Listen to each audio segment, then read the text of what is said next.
चाणक्य नीति अध्याय 2।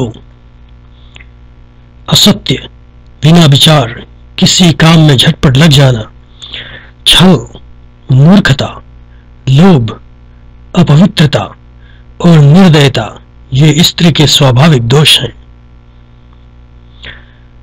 भोजन के योग्य पदार्थ और भोजन की शक्ति, सुंदर स्त्री और रति की शक्ति, ऐश्वर्य और दान शक्ति, इनका होना थोड़े तप का फल नहीं है।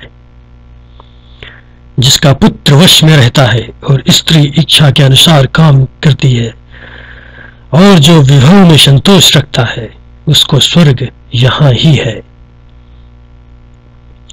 वही पुत्र है जो पिता का भक्त है, वही पिता है जो पालन करता है, वही मित्र है जिस पर विश्वास है, वही स्त्री है जिससे सुख प्राप्त होता है।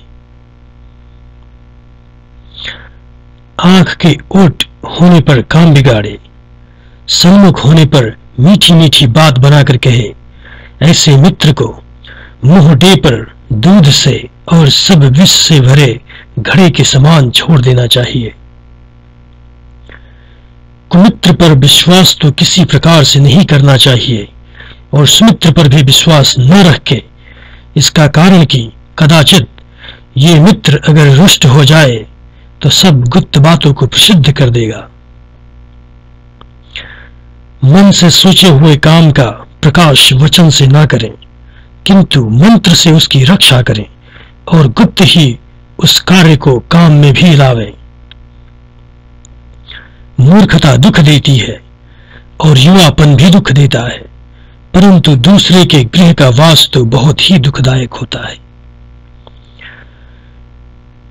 सब पर्वतों पर माणिक्य नहीं होता है और मोती सब हाथियों में नहीं मिलता। साधु लोग सब स्थानों में नहीं मिलते और सब वन में चंदन नहीं होता।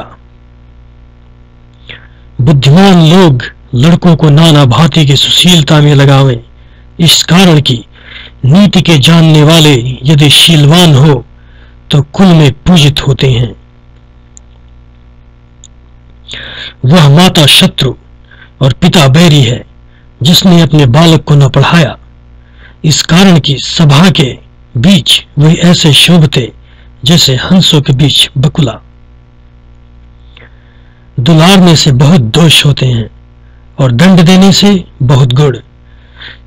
इस हेतु पुत्र और शिष्य को दंड देना उचित है, लालना नहीं।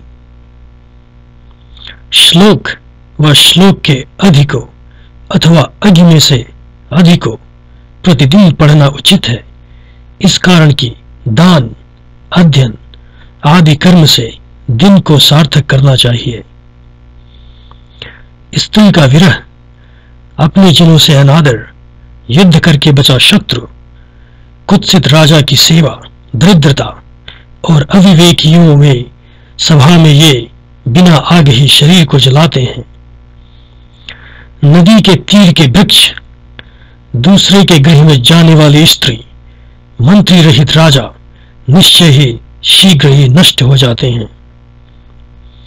ब्राह्मणों का बल विद्या है, वैसे ही राजा का बल सेना, वैश्यों का बल धन और शूद्रों का बल सेवा। वैश्य निर्धन पुरुष को, प्रजा शक्तिहीन राजा को, पक्षी फल रहित वृक्ष को और अभ्यागमत भोजन करके घर को छोड़ देते हैं। जिसका आचरण बुरा है, जिसकी दृष्टि पाप में रहती है, बुरे स्थान में बसने वाला और दुर्जन, इन पुरुषों की मैत्री जिसके साथ हो जाती है, वह नर शीघ्र ही नष्ट हो जाता है। समान जन में प्रीति शोभती है और सेवा राजा की शोभती है।